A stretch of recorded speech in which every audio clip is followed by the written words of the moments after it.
샬롬 할렐루야. 누가복음 1장 17절이요. 그가 또 엘리야의 심령과 능력으로 주 앞에 먼저 와서 아버지의 마음을 자식에게 거스리는 자를 의인의 슬기에 돌아오게 하고 주를 위하여 세운 백성을 준비하리라. 아멘. 엘리야의 선입니다. 행함과 진실함으로 하나님을 사랑한 엘리야의 사랑의 선을 본받아 하나님을 더욱 사랑하고 사랑받는 우리가 되어야 되겠다는 말씀입니다. 엘리야가 심히 겸비한 마음을 가졌고 자기 의가 없어서 어느 누구와도 부딪히지 않는 선을 소유했기에 하나님께서 한 시대에 큰 선지자로 세웠습니다. 연단을 통해 강하고 담대한 면모를 갖추게 된 엘리야는 연단을 통해입니다.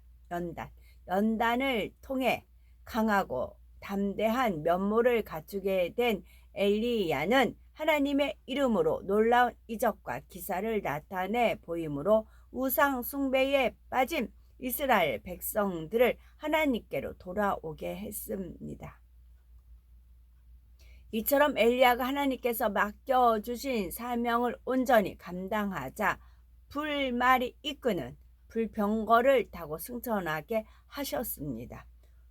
이 땅에 있을 때뿐만이 아니라 천상에서도 계속되는 엘리야의 선이고요. 그리고 하늘 영광을 버리고 이 땅에 내려오셨던 예수님을 닮은 엘리야의 지극한 선을 통해 깊은 감동과 은혜가 되어야 되겠습니다.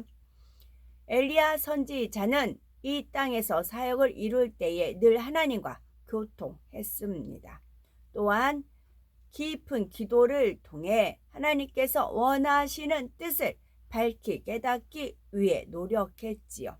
유약한 성품으로 하나님의 큰 일을 이루어내기 위해 그만큼 더 하나님께 매달려야 했고 하나님께서는 위로부터 능력을 내려주셔서 엘리야의 심령을 강하게 붙들어 주셨습니다. 이러한 체험을 통해 엘리야는 하나님의 권능을 더욱 사모하게 되었고 약한 자신에게 큰 권능으로 입히시어 강하게 하시는 하나님을 너무도 사모하게 되었지요. 하나님을 사랑하는 마음으로 인해 도저히 순종할 수 없는 일도 순종하여 이루어 드렸습니다. 더구나 엘리야의 하나님에 대한 사랑은 변함이 없었고 그 사랑을 행함과 진실함으로 온전히 나타내었죠. 많은 사람들이 하나님을 믿고 사랑한다 하지만 정작 하나님께서 기뻐하시는 일을 이루어야 할 때는 자신의 성품을 핑계대며 슬그머니 뒤로 물러나는 것을 볼 수 있습니다. 이러한 사람은 얼마나 중심에서 하나님을 믿으며 진실하게 하나님을 사랑한지를 돌아보아야 됩니다. 하나님께서는 믿는 자에게는 능치 못할 일이 없다 하셨고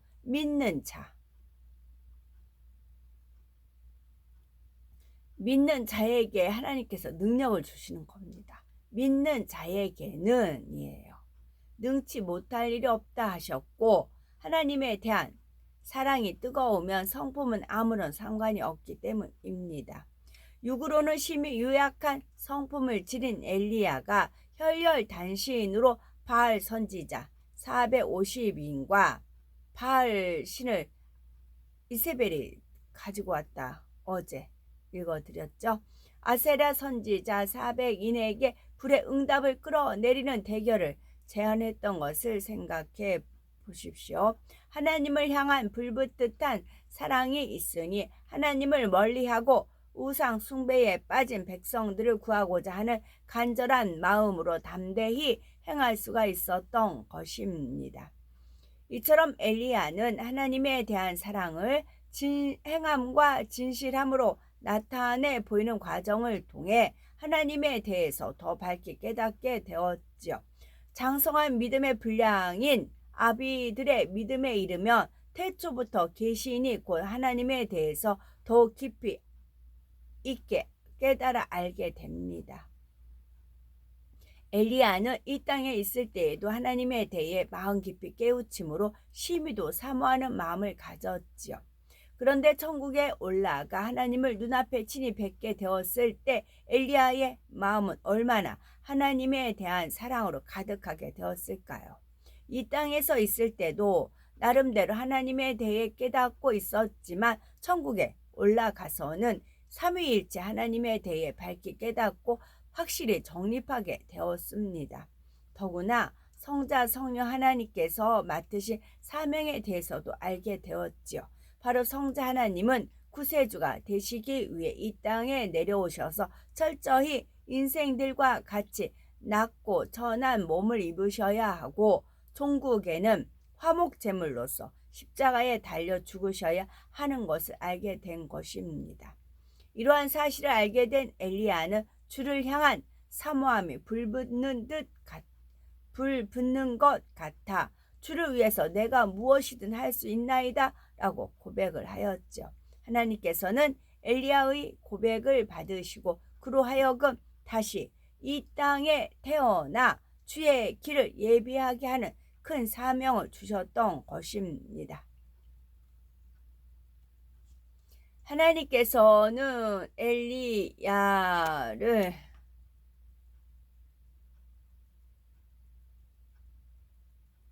하나님께서는 엘리야를 다시 이 땅에 보내실 것과 그가 다시 와서 어떤 사명을 감당하게 될 것까지 미리 예언케 하셨습니다.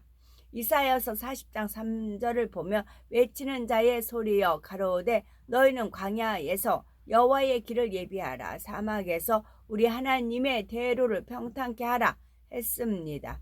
또한 말라기 4장 5절에서 6절에는 보라 여호와의 크고 두려운 날이 이르기 전에 내가 선지 엘리야를 너에게 보내리니 그가 아비의 마음을 자녀에게 돌이키게 하고 자녀들의 마음을 그들의 아비에게로 돌이키게 하리라. 돌이키지 아니하면 두렵건대 내가 와서 저주로 그 땅을 칠까 하노라 하셨지요.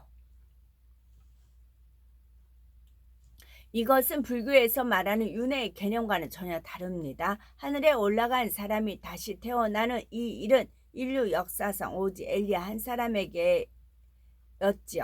그러면 산채로 승천한 엘리야는 어떻게 다시 이 땅에 태어날 수가 있었을까요? 하나의 인간이 만들어지기 위해서는 부모의 정자와 난자가 결합한 수정체에 반드시 하나님께서 영을 보내주셔야만 합니다. 하나님께서는 주의 길을 예비할 사람이 잉태될 때 그에게 보내주시는 영 안에 엘리야의 마음을 담아 보내주셨지요. 엘리야의 영 자체가 온 것이 아니라 엘리야의 마음이 담긴 영을 보내주신 것입니다. 이처럼 사람의 생명의 씨가 결합된 상태에서 엘리야의 마음이 담긴 영이 주어지게 되니 부모의 길을 받아 그 영향도 받게 되지요. 그래서 하나님께서는 그 당시 가장 선하다 할 수 있는 사람들이 잉태한 태아에 엘리야의 마음이 담긴 영을 보내주셨습니다. 이렇게 태어난 사람이 바로 요한복음 1장 6절에 나오는 세례 요한이지요. 성경 곳곳에는 세례 요한이 엘리야의 마음을 가진 사람임을 뒷받침하고 있습니다. 누가복음 1장 17절 저가 또 엘리야의 심령과 능력으로 주 앞에 앞서 가서 아비의 마음을 자식에게 거스리는 자를 의인의 슬게 돌아오게 하고 주를 위하여 세운 백성을 예비하리라 했습니다. 또한 누가복음 3장 4절에는 이사야 선지자가 예언한 사람 곧 주의 길을 예비하기 위해 광야에서 외치는 자가 바로 세례 요한임을 확인해주고 있지요. 무엇보다 예수님께서 세례 요한이 바로 엘리야임을 말씀해 주셨지요. 예수님의 제자들 중에 베드로와 야고보와 요한이 변화산상에서 호련히 변화되신 예수님을 목격하고 예수님이 구세주로 오신 분임을 알게 되었습니다.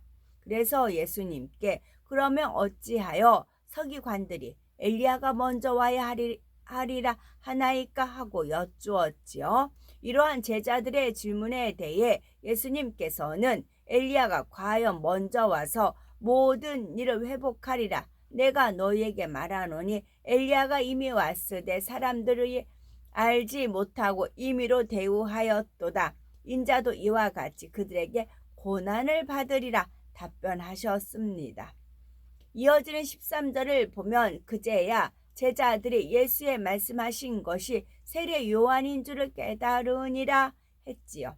예수님은 근본 하나님의 본체로서 아무 흠이나 점도 티도 없으신 참 빛이십니다. 그래서 하나님께서는 온 영을 이루어 산채로 들림 받은 엘리야를 다시금 이 땅에 보내셨던 것입니다.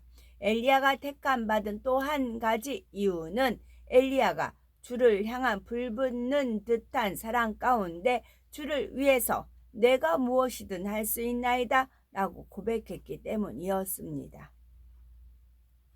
하나님께서 엘리야에게 다시 이 땅에 내려갈 것을 말씀하셨을 때에 기꺼이 아멘으로 받아 순종을 했지요. 엘리야는 주께서 겪으실 일을 생각하면 주를 향한 사랑이 불붙는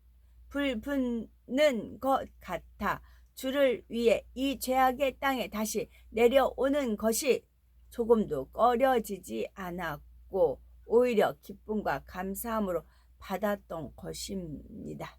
이처럼 엘리야가 말과 혀로만이 아니라 행함과 진실함으로 사랑을 온전히 나타내는 것을 하나님께서는 지극한 선으로 여기셨습니다. 처음 주님을 만나 첫사랑이 뜨거울 때는 그 사랑이 너무나 크고 감사하여 내가 주님을 위해 무엇이든 하겠습니다 고백하기도 하지만 그 고백을 변함없이 행함으로 진실하게 보이는 사람은 그리 많지가 않습니다. 물이 끓으면 밖으로 수증기가 나오는 것처럼 하나님을 향한 뜨거운 사랑이 마음에 가득한 사람은 모든 말과 행함에서도 그 사랑이 배어나올 수밖에 없는 것입니다. 그리고 사랑하는 하나님께서 기뻐하시는 일이라며 무엇이든 할 수가 있지요. 예를 들어 너무도 순전하셔서 누구와 다투지도 아니하며 들레지도 아니하고 길에서 그 소리도 듣지 못하리라 하신 예수님도 성전을 더럽히는 사람들은 엄히 책망하셨던 것을 볼 수가 있습니다. 그러니 어느 누가 하나님의 일을 이룸에 있어서 자신의 성품이나 환경을 핑계에 댈 수가 있겠는지요. 영적으로 하나님과 주님을 뜨겁게 사랑하면 주변 사람이나 환경이 눈에 들어오지 않으며 오직 하나님의 뜻만 생각하게 되고 어찌하든 그 뜻을 이루어 드리고자 열망하게 되는 것입니다. 그러므로 엘리야의 하나님을 향한 사랑의 선을 통해 진실한 사랑 앞에서는 어떤 이유도 핑계도 필요가 없다는 사실을 깨우쳐야 되겠고 더구나 오늘날은 성령께서 마음 가운데 내주하시며 늘 우리의 연약함을 도와주시는 성령 시대이니 엘리야의 선을 본받아 더욱 뜨겁게 하나님을 사랑하여 매일 매 순간마다 사랑 가운데 살아가는 우리가 되어야 되겠습니다. 아멘.